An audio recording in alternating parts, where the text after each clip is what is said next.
You remember him. As the story goes, he was sitting under an apple tree one day when an apple fell on his head and he discovered gravity. He also came up with 3 laws of motion. The one that we're interested in is the third law, which states that for every action there is an equal and opposite reaction.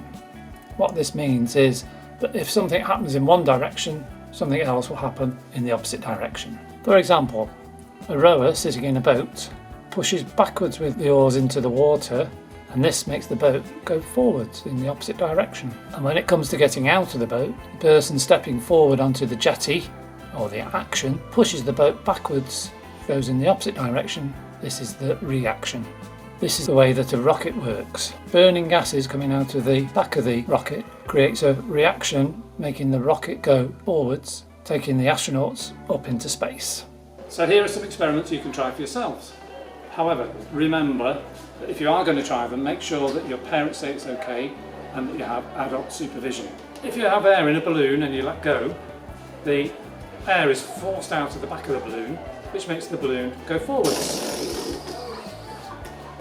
But as you can see, that's a little bit disorganised, so if you're trying to do a rocket like that, you probably wouldn't get to the moon. So these are the things that we need: some string, a balloon, a straw, some sellotape, and if you have them, a balloon pump can be helpful, and a bulldog clip. The way to set it up is to thread the straw onto the string, and then with sellotape you attach the balloon to the straw, and then you've got the bulldog clip holding the air in. So when you let it go,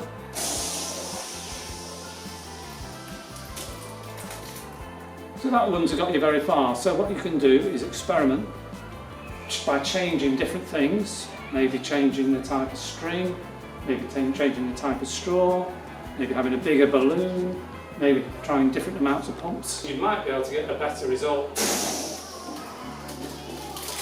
So, if a balloon pushes air out of the back, which gives you just enough force to make the balloon move along.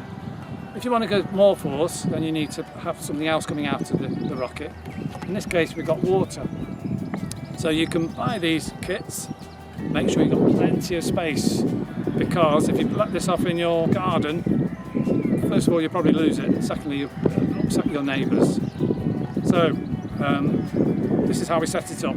Okay, so what happens here is the pump pushes air into the bottle, and so the pressure at the top gets higher and higher, and eventually it pushes the stopper out, and the water going out the bottom makes the rocket go up.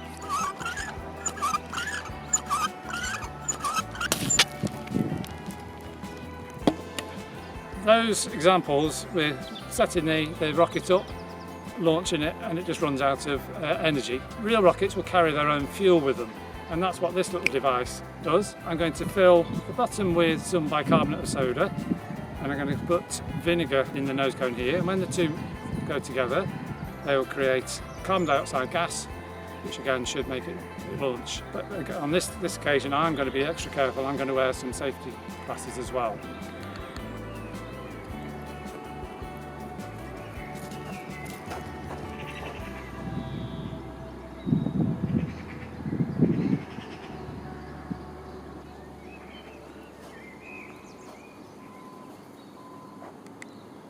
Okay, so that just shows it doesn't always work when you want it to, but we've got to keep trying. So, have fun, enjoy the rest of your weekend, keep experimenting, and who knows, maybe one day you'll zoom to the moon.